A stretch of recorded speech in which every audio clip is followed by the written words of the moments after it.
Welcome to the Salmon Runs YouTube. Enjoy the video.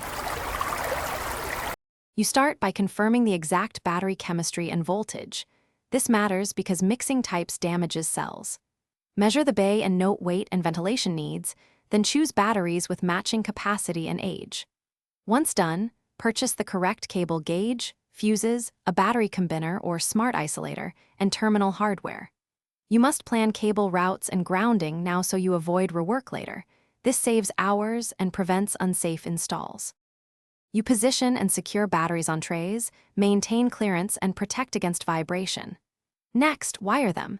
If you need more amp hours, keep 12V batteries in parallel. For a bank change to 24V or 48V, wire in series, know your system voltage.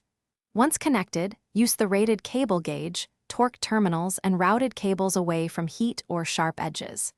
Finally, install inline fuses or breakers at the positive source and label each connection so future maintenance is simple. You now charge the new bank using a charger programmed for the battery chemistry. This equalizes cells and prevents damage.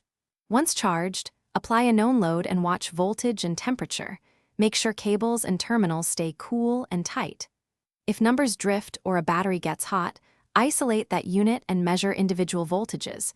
Replace any underperforming battery. And if the alternator or inverter behaves oddly, check the combiner settings and fuses.